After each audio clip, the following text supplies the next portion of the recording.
জিকির করেন। দেখেন আয়াতের তর্জমাটা শুনেন, তাইলেই কথা শেষ। আল্লাহ তাআলা বলেন 25 নম্বর পারা কোরআনুল কারীমের 43 নম্বর সূরা। সূরাটার এই সূরার 7টা আয়াত, ব্যাখ্যা লাগবে না, শুধু তর্জমা শুনেন তাইলেই বুঝবেন। আল্লাহ বলেন 74 নম্বর আয়াত থেকে পড়ছি, ইন্নাল মুজরিমিনা ফি আযাবি জাহান্নামা খালিদুন। আল্লাহ তাআলা বলে নিশ্চয়ই পাপীরা জাহান্নামের আযাবে চিরস্থায়ী থাকবে। ইন্নাল মুজরিমিনা ফি আযাবি জাহান্নামা খালিদুন, নিশ্চয়ই পাপীরা জাহান্নামের আযাবে চিরস্থায়ী থাকবে। কতদিন? কতদিন? এবার আল্লাহ আবার ব্যাখ্যা করে বলে, বান্দা বুঝেছো? লা ইউফাত্তারু আনহুম, 1 সেকেন্ডের জন্য বিরতি দেওয়া হবে না। জাহান্নামী চিৎকার করে বলবে, মাওলা আমারে মৃত্যু দিয়ে দেন। আল্লাহ বলবে না।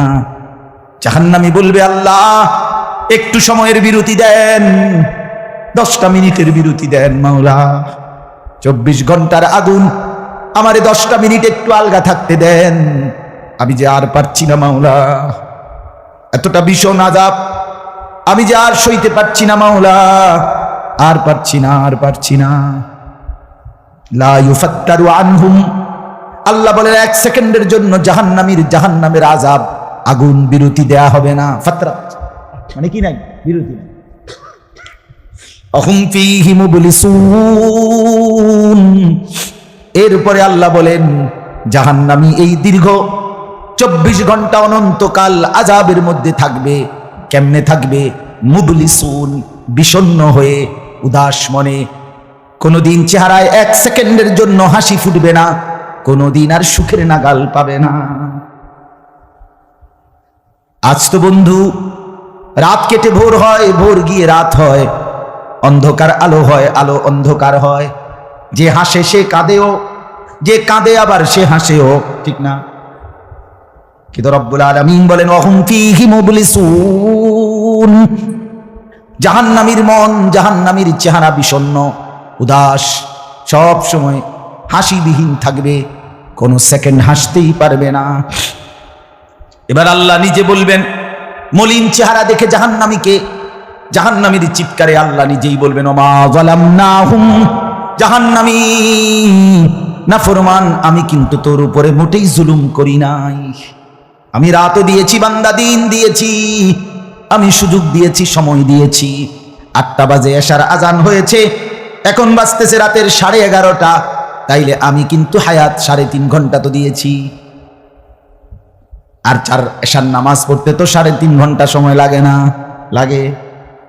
আমি তো ফজরের ওয়াক্ত আসার পরে ওয়াক্ত শেষ হওয়া পর্যন্ত প্রায় 1.5 ঘন্টা সময় দিছি। 4 রাকাত নামাজ পড়তে তো 1.5 ঘন্টা লাগে না? আমি তো জোহরের আজান হওয়ার পরে জোহরের ওয়াক্ত প্রায় 2.5 ঘন্টা, 2 ঘন্টা তো দিয়েছি। জোহরের নামাজ পড়তে তো বান্দা 2.5 ঘন্টা লাগতো না? হ্যাঁ। আসরের নামাজ 4 রাকাত নামাজ পড়তে তো 1.5 ঘন্টা লাগে না? তাহলে বলো না বান্দা আমি কি কোনো জুলুম করেছি কিনা বলো? ওমা যালামনাহুম, আমি বান্দা নাফরমান, আমি কিন্তু তোমাদের উপরে, তাদের উপরে জুলুম করি নাই। ওয়ালাকিন কানু হুমুজ জালিমিন, আল্লাহ বলে বরং নাফরমান জাহান্নামী তুই নিজেই নিজের উপরে জুলুম করেছিস। তুই আমার রাতকে গান বাদ্য আর সিনেমার নর্তকীর নাচ গান আর উলঙ্গ ছবিতে শেষ করে দিয়েছিস। তুই আমার দিনকে গুনাহ, সুদ, ঘুষ আর অবৈধ উপার্জনের পিছনে শেষ করে দিয়েছিস, নিজেই জুলুম। এবার শুনেন, এবার আল্লাহ তাআলা বলে জাহান্নামী, এবার শুনেন আল্লাহ যখন এটা বলবে, জাহান্নামী এই ভীষণ আযাবে একটা বিরতি নাই। এবার জাহান্নামের ফেরেশতাকে ডাক দিবে। জাহান্নামের দায়িত্বে প্রধান যেই ফেরেশতা, ওনার নাম মালিক। ওনার নাম কি? মালিক ফেরেশতা। এই কোরআনে ওনার নাম ডাইরেক্ট এখানে আছে। জাহান্নামী বলবে ওয়ানাদাউ ইয়া মালিক লিয়াকদি আলাইনা রাব্বুক। ওহো, আল্লাহ বলে জাহান্নামীরা, জাহান্নামের ফেরেশতা মালিককে ডাক দিবে, ইয়া মালিক, হে মালিক শোনো না। ফেরেশতা একটু শোনো না। লিয়াকদি আলাইনা রাব্বুক, ফেরেশতাকে বলবে ফেরেশতা তোমার রব, তোমার আল্লাহকে একটু বলো না এমন কষ্টের আযাব না দিয়ে আমারে চিরতরে একবারে শেষ করে দিতে। আমি যে আর পারছি না। লিয়াকদি আলাইনা রব্বুক, বলো না ফেরেশতা, তোমার মাওলাকে বলো না, তোমার রবকে বলো না আমারে একদম শেষ করে দিতে, আমারে মৃত্যু দিয়ে দিতে। আমি যে আর পারছি না। কেমনে সইব এত গরম, কেমনে সইব এত আযাব? ফেরেশতা তখন বলবে ক্বালা ইন্নাকুম মাকিসুন। ফেরেশতা বলবে না, নাফরমান পাপী, এই জাহান্নামী তোকে অপেক্ষা করতে হবে, মৃত্যু হবে না। আল্লাহ বলবেন লাকাদ জিনাকুম বিল হক, আমি তো বান্দা সত্যের বাণী, সঠিক বাণী বারবার তোমার কাছে নিয়ে এসেছিলাম। একবার বেলায়েতুল্লাহ বলছে, একবার আনিসুর রহমান বলছে, বারবার বারবার বারবার আমার কত বান্দা দিয়ে, কত ইমাম, কত খতিব, কত আলেম, কত বুজুর্গ দিয়ে আমি তো সত্যের বাণী, কোরআনের বাণী, এই জাহান্নামের কথা বারবার তোর কাছে বলাইছিলাম বান্দা। ওয়ালাকিন্না আকসারাকুম লিল হাক্কি কারিহুন, কিন্তু তোমরা তো অধিকাংশই আমার সত্যের আহ্বান, আমার কোরআনের আহ্বানকে অপছন্দ করেছো। পাত্তা দিছ না, এত বাদ দিছ হুজুর রাইতান কই বই মাতিস আছে আসলে এমন ব্যর্থমিজ লোক কথা বলে না। অনেক বুড়া মানুষও আছে, অনেক বুড়া মানুষ। আর রাখো হুজুররা যত কয় এত না, কিছু কইতে লাগলে বাড়াইও কয় বেটা হুজুররা বেটা, কথা বলেন না কেন? হ্যাঁ, আরে রাখ, আল্লাহ ভরসা বেটা, আল্লাহ ভরসা কিতা, আল্লাহ ভরসা কিতা মানে আল্লাহ কি, আল্লাহ কি হিসেবে ভরসা আমি এটা বুঝাই। এখন আল্লাহ বলছে বান্দা তুমি বিড়ি খাইতে থাকো আমি ভরসা। হ্যাঁ, এমনি আল্লাহ কইছে নাকি? তুমি টেলিভিশনে নাচ গান প্রত্যেক দিন বিকালে নর্তকী দেখো আমি ভরসা, এটা নিয়ে আল্লাহ কইছে। তো আপনি কিতা কইলেন কি আল্লাহ ভরসা কিতা, কি বুঝাইতে চাইলেন? হ্যাঁ, আল্লাহ ভরসা মানে কি? মানে আপনি গুনার উপরে মৃত্যু পর্যন্ত টিকে থাকবেন আর আল্লাহ ভরসা, এটাই না? নবী সাল্লাল্লাহু আলাইহি সাল্লাম সুপারিশ করবেন মানে কি? নবীজি সুপারিশ করবেন, এই কথার অর্থ কি? এই কথার অর্থ এই যে উম্মত, তুমি বিড়ি, সিগারেট, মদ, জুয়া, চুরি, ডাকাতি, জিনা, ব্যভিচার, নাচ গান, সুদ, ঘুষ, তোমার যে দুর্শল্যকুলা মৃত্যু পর্যন্ত, শেষ মুহূর্ত পর্যন্ত তুমি করতে থাকো, আমি সুপারিশ করে করে তোমার বেহেশতে দিন, এই তো অর্থ না? তো কি তা আপনি বলেন আমারে কি আসলে কি? আরে মুসলমান খুব বেশি খামখেয়ালি, খুব বেশি, খুব বেশি খামখেয়ালি। এবার দেখেন একটা শক্ত কথা আল্লাহ বলছে, আম আবরামু আমরান ফাইন্না মুবরিমুন। আল্লাহ বলে জালেমরা, পাপীরা, তোরা আমার আযাব থেকে বাঁচবার কোনো ব্যবস্থা করেছো কিনা তোমরা ঠিক করো। ফাইন্না মুবরিমুন, আমি তোমাগরে কেমনে ধরবো, শাস্তি দেব কি কি, এগুলো আমি আল্লাহ আমার গুলো ঠিক করে ফেলেছি। যে আবরামু আমরান, তারা কি কোনো ব্যবস্থা করেছে কিনা জিজ্ঞেস করেন। ফাইন্না মুবরিমুন, আমার ব্যবস্থা আমি করে রাখছি। বুঝেন নাই কথাটা? আল্লাহ বলেন আমার শাস্তি দেব কি কি, আমার আযাব দেব কি কি, আমি সব ঠিক করে রাখছি জাহান্নামে। তুমি বান্দা বাঁচবা কেমনে, তোমারটা তুমি ঠিক করছো কিনা বলো। এবার শেষ আয়াত, আম ইয়াহসাবুনা আন্না লা নাসমাউ সিররাহুম ওয়া নাজওয়াহুম। আল্লাহ বলে নাফরমান পাপীরা, জালেমরা, দুশমনরা মনে করে আমি তাদের গোপন কথা, অন্ধকারের গোপন পরামর্শ, একেবারে চুপচাপ নিরিবিলি কথাগুলো আমি শুনতে পাই না। কেন ইয়ারফোন লাগাই রাখছে না? মা কানের মধ্যে দুটা বল্টু লাগাইলে তার আল্লাহ শুনে না, কথা কয় না। হ্যাঁ, আল্লাহ জিজ্ঞেস করছে তুমি এই ভাবছো না, তুমি যে কানের মধ্যে গান শুনবার টাইমে ইয়ারফোনের বল্টু লাগাইয়া রাখো, তুমি মনে করছো না ফরমান মাইনসে না শুনে না, তো মাইনসে যখন শুনে না আমিও শুনি না নাকি? জবাব দেন, ওই যুবক বলো না মিয়া, মাটির নিচে কিংবা অন্ধকারে অথবা একাকী কোনো গোপন জায়গায় তুমি যে অসভ্যতা করছো, যেই ভিন নারীর সাথে কথা বলছো, বন্ধুদের অসভ্য আড্ডা দিচ্ছ, তুমি মনে করছো গ্রামের কেউ দেখে না, গ্রামের কেউ জানে না। আল্লাহ বলে তাহলে তুমি কি এই ভেবেছো যে আমি আল্লাহও জানি না? বলা হ্যাঁ, আল্লাহ বলেন আমি জানি, আমি শুনি, আমি দেখি। আর ওয়ারসুলুনা লাদাইহিম ইয়াকতুবুন, আমার পক্ষ থেকে মনোনীত ফেরেশতা ডান কাঁধে বাম কাঁধে, তারা কিন্তু সাথে সাথে 24 ঘন্টা ইয়াকতুবুন, লিখতেছে লিখতেছে লিখতেছে লিখতেছে কিনা বলেন? ডান কাঁধের আর বাম কাঁধের ফেরেশতাকে তুমি তোমার থেকে আড়াল করবা কেমনে? বলেন না কেন? কেমনে আড়াল করবেন? সুযোগ আছে কারো? আল্লাহ আমাদেরকে বুঝ দান করে। অতএব বাপ, জাহান্নামীর আত্মচিৎকার শুনলেন আপনি? জাহান্নামী আল্লাহকে ডাকবে, জাহান্নামী ফেরেশতাকে ডাকবে, জাহান্নামী একটু আযাবের হালকা করতে চাইবে, জাহান্নামী মৃত্যু কামনা করবে, জাহান্নামী কতভাবে যে বাঁচতে চাইবে, কিন্তু কসম আল্লাহ বাঁচতে পারবে না। এই জন্য দয়া করে রাত গভীরে মেহেরবানি করে চলেন প্রত্যেকে ইনশাআল্লাহ, সিদ্ধান্ত নিন। শেষ পর্যন্ত যে কয়জন যুবক টিকে রইলা, বসে রইলা, ভাইয়া তোমাদের কাছে অনুরোধ, আজকের থেকেই বদলাও ভাইয়া। আগামী দিনে মুসলমানের জন্য, ইসলামের জন্য খুব বেশি যুবকের দরকার। তোমরা না আগাইলে, তোমরা না ফিকির করলে আগামী দিনে ইসলামের জন্য লড়বে কে? বা সারা পৃথিবী ইসরায়েলের ইয়াহুদিদের জুলুম অত্যাচার এখনো তো শেষ হয়নি। সেই গত বছর অক্টোবর মাসে ফিলিস্তিনের মুসলমানদের উপরে বোম্পিং অত্যাচার শুরু হয়েছে। অক্টোবর, নভেম্বর, ডিসেম্বর, জানুয়ারি, ফেব্রুয়ারি, মার্চ, এপ্রিল, আজকে 7 মাস চলতেছে, এখনো বন্ধ হয়। আজকে 7 মাস যে মানুষগুলো যাদের কোনো ঠিকানা নাই, নারী, পুরুষ, বাচ্চা, কোলের বাচ্চা, বলেন ভাইয়া 7 মাস তারা কি পরিমাণ মানবেতর জীবন যাপন করতেছে। এই রমজানেও ফিলিস্তিনের মাসুম বাচ্চা খাবারের অভাবে, ইফতারের অভাবে ঘাস চাবাইছে। এটাও তো ছবি আসছে, ঘাস চাবাইছে।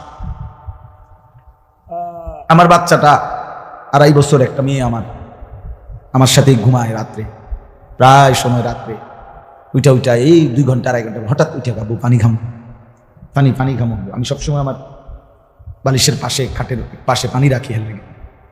তাহলে আমার এই ছোট্ট মাসুম বাচ্চা যখন পানি চায়, আমি তারা পানি দিই।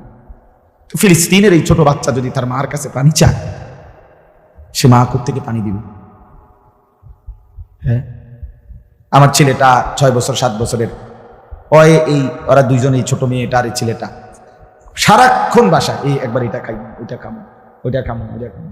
আমার এই কত সময় ফোন দিয়ে, আবু এটা আইন, ওইটা আইন। ওই দিন রাতের বাজে 1টা আবু মালটা আইন। আমি 1 কেজি মালটার জন্য 3 বাজারে গেছি, রাতের বাজে গেছে 1টা 2টা, কোথাও দোকান খোলা নাই। আমি দেখলাম বাসায় আমার ছেলেটাও মেয়েটাও এই ছোট, কসম আল্লাহ, আমি গেট খুলছি, দরজা আমার জন্য দৌড়ে দাঁড়ায় আছে, ওই মালটা আনছি না। আমি জড়ায় ধরে বললাম যে আব্বা কোথাও পাই নাই, একটা দোকানও খোলা নাই। মানে আমি তো জানি সকালে আনতে পারবো, ঠিক না, শুধু রাতে আনতে পারি নাই, এটাই আমার কাছে এতটা কষ্ট লাগছে। তো যেই বাবা, যেই মা ওই মাসুম বাচ্চাদেরকে আজকে 7 মাস খাবার দিতে পারে না, ওই বাচ্চাটা কি হাল, ওই বাবার কলিজার কি হালাত। এমন পরিণতি যদি আমাদের হয়, এমন পরিণতি যদি তোমার ছেলের বেলায় হয়, বলো যুবক, তোমার বিয়ের পরে থেকে যদি শুরু হয়, তোমার বাচ্চা হওয়ার পর থেকে যদি শুরু হয়, তখন কি হবে? এজন্য আল্লাহকে নারাজ না করো, আল্লাহকে নারাজ না করো। দয়া করে ফিরতে চাই, আমরা ফেরাইতে চাই, নিয়ত করি ইনশাআল্লাহ। ঠিক আছে না? ইনশাআল্লাহ নতুন করে ভাবো, সবাই একসাথে ভাবা পারবা না।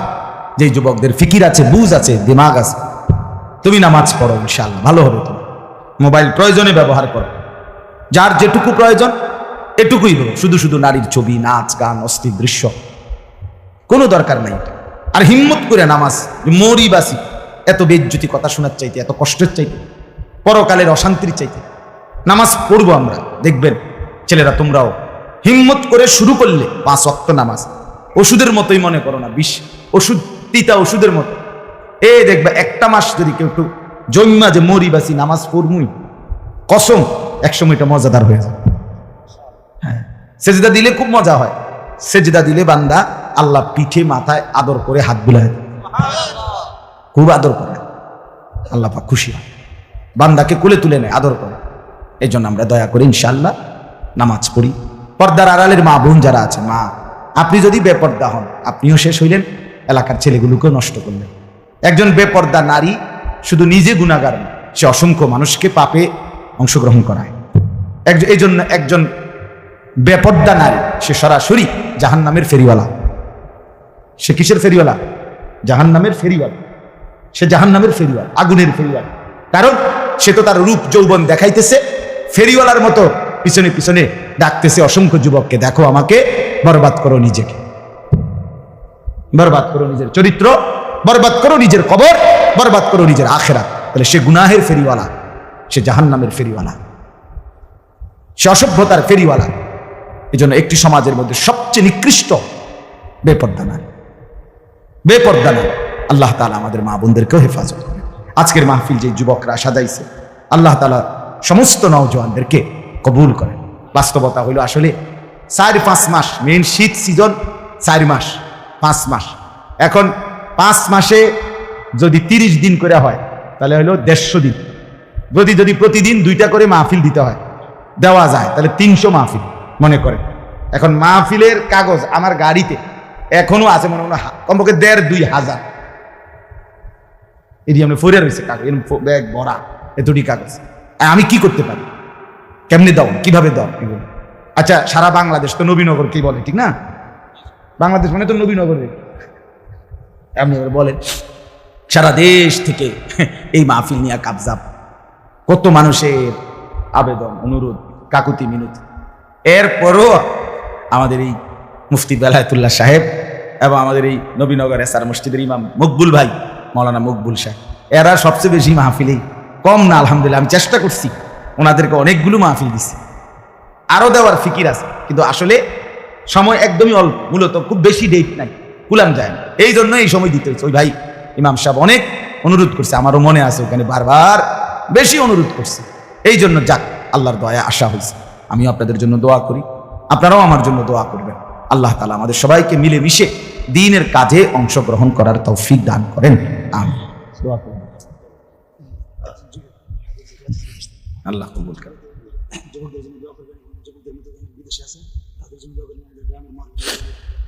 অনেক কষ্ট করে প্রবাসী যে বিদেশি ছেলেরা, আমি নিজ চোখে দেখি। এইবারও আমি উমরায় গেছি, যে রমজানে, এই রমজান আমি প্রবাসী ভাইদের রুমে রুমে গেছি, বয়ান করছি। 12 জন, 14 জন, 16 জন, 20 জনের রুম, হালাকা। এবার বেলা যে হালাকা কাকিয়া, হ্যাঁ, ওখানে গিয়ে বয়ান করছি।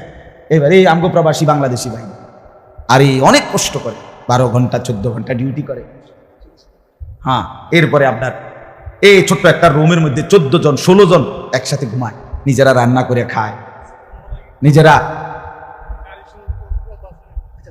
ঠিক আছে, কথা হবে ইনশাআল্লাহ। হ্যাঁ, এই জন্য এরা অনেক কষ্ট করে।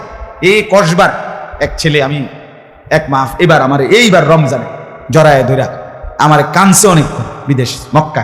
ছেলেটা আমারে বলতেছে, হুজুর আমি 8 বছরে আজকে বিদেশ করি, এই 8 বছরে কোনোদিন এই বিদেশে একজন ভালো ডাক্তার কোনো শরীরে কোনো রোগ সুখের জন্য দেখাইনি। কয়েকজন ডাক্তার যদি দেখাই তাহলে হেরার যে ওষুধ টষুধ দিবে আমার 15-20 হাজার টাকা চলে যাবে খরচ। কয় তাইলে আমি বাড়ির টাকাটা পাঠামু কেন? কয় এই জন্য ব্যথা বেদনার একটা ট্যাবলেট খাইয়া পড়ে থাকি হুজুর, আর এই কলজার মধ্যে জমাইয়া টাকাগুলো সব বাড়ি পাঠায়। ছেলেটা আমারে খুব কাঁদছে, আমার পোলাটার কথা মনে হয়। সে আমারে বলছে, হুজুর আমি আজকে 8 বছরের কসম আল্লাহ, কয় এই মক্কায় বলতেছি, কয় সুখ নিজের আনন্দ বলতে কি জিনিস আমি আজকে 8 বছরে কোনোদিন দেখিনি। কয় সবটা দিয়ে দিছি পরিবারের জন্য, মানে বাড়িতে, শুধু কোন রকম মানবেতর, কোন রকম মানে কোন রকম জিন্দিগিটা কাটাই, বিদেশে পড়ে আসি আমি। কিন্তু এরপরে বাবা এতটা কষ্টের টাকা পাঠাবার পরে যেই স্ত্রী, যেই বিবি বাজারে বাজারে ঘুরে, বেপর্দা ঘুরে, মোবাইলে সারা দিন রাত পড়ে থাকে, স্বামীর পবিত্র আমানত, নিজের ইজ্জত, নিজের সতীত্ব নষ্ট করে, পরকিয়া, ভিন কোনো পুরুষের সাথে অবৈধ কোনো সম্পর্ক করে, তার মতো অসভ্য, নির্লজ্জা, বেহায়া, অসভ্য নারী আল্লাহর জমিন আর কেউ হইতে পারে। তোর জন্য বেটি, তোর ছেলেটার জন্য, বাচ্চাগুলোর জন্য এই ছেলেটা, এই পুরুষটা আজ 6টা বছর, 8টা বছর, 12টা বছর বেটা বিদেশের জমিনে পড়ে আছে, আর বিনিময়ে তুই নিজের জিন্দেগি নষ্ট করে দিলা, স্বামীর পবিত্র আমানত নষ্ট করে দিলা তুমি। এই জন্য দয়া করে, আমার কথাটা যদি একটু শক্ত হয় মাফ করে দিয়ে আমার, কিন্তু প্রবাসীর বিবিদেরকেও বলি, বোন দয়া করে নিজের ইজ্জত, আব্রু, সতীত্ব, নিজের চরিত্রের হেফাজত কষ্ট করে হলেও, আপনার জন্য স্বামী বেচারা কষ্ট করে, আপনিও তার জন্য কষ্ট করেন, মিলেমিশে সবর করিলে, চরিত্রের হেফাজত করিলে একদিন দুইজনই জান্নাতি হবে। ছেলেরা যারা তোমাদের বাপ বিদেশ, তোমরাও ভাইয়া একটাবার দেখে আইসো কি কষ্ট করে। এই জন্য দয়া করে কষ্টের এই রক্ত পানি করার টাকা শুধু শুধু মোবাইল টিপ্পা, উলঙ্গ ছবি দেখা, নর্তকীর নাচ গান দেখে ভাইয়া নষ্ট করো। এত বড় জুলুম বাপের উপরে করো না, আল্লাহ সইবেন। এত বড় জুলুম করো না, একদিন তুমি কষ্ট পাইবে, একদিন তোমার উপরে এই মুসিবত আসবে। আল্লাহ আমাদের ছেলেদেরকে হেফাজত করেন। মসজিদের কাজ আমি নিজেও দেখছি, আলহামদুলিল্লাহ মসজিদের কাজ চলতেছে। দয়া করে সবাই মিলে মসজিদের দিল খুলে দান করবেন। মনে রাখবেন হাদিসের মধ্যে আছে, আল্লাহ নবী সাল্লাল্লাহু আলাইহি সাল্লাম বলছেন, ইসরাফিল যখন ফু দিবে কিয়ামতের দিন সব কিছু ধ্বংস হবে, হবে কি না? কথা বলেন না। ইল্লাল মাসাজিদ, নবীজি বলছে মসজিদ ব্যতীত। ইসরাফিল ফু দিলে আসমান জমিন চন্দ্র সূর্য ঘর বাড়ি দালান বিল্ডিং পাহাড় নদী সব চুরমার হয়ে যাবে, মসজিদ ভাঙবে না। বোতলে মসজিদ কি হবে? ইয়াদম্মু বা'দুহা মা বা'দ, এক মসজিদ আর এক মসজিদের সাথে লাগবে, মিশবে আর কি। মিশা সব মসজিদ কাবা ঘরের সাথে মিলবে, একসাথে আল্লাহর ঘর কাবা সহ একসাথে সবগুলো জান্নাতে চলে যাবে। এরপর এই জন্য মসজিদের দান যে করলেন, আপনি মসজিদে টাকা পয়সা দান করলেন, যে এই মসজিদটা আপনি ব্যাস থেকে দেখবেন, আর এই যে আমরা গ্রামের মসজিদ, বুঝেন? এই জন্য মসজিদের দান শেষ হয় না, মসজিদের দান কি হয় না, শেষ হবে না। আপনি দিয়ে যাবেন, এ আগে দিছেন আবার দিবেন, সামনেও দিবেন, ঠিক আছে ইনশাআল্লাহ। সবাই সহযোগিতা করেন। ভবিষ্যতেও ছেলেরা তোমরা নিজেদের এই মাহফিল আন্তরিকতার সাথে মিলেমিশে চালু রাখো, চেষ্টা করবা। আমরাও যদি কখনো আবার সুযোগ পাই আসার চেষ্টা করব। আরো ওলামায়ে কেরাম বেলায়েত ভাইয়ের সাথে কথা বললে ফিকির করে দেবে ইনশাআল্লাহ, চেষ্টা করবেন। আল্লাহ তাআলা সবাইকে কবুল করুন। আলহামদুলিল্লাহ।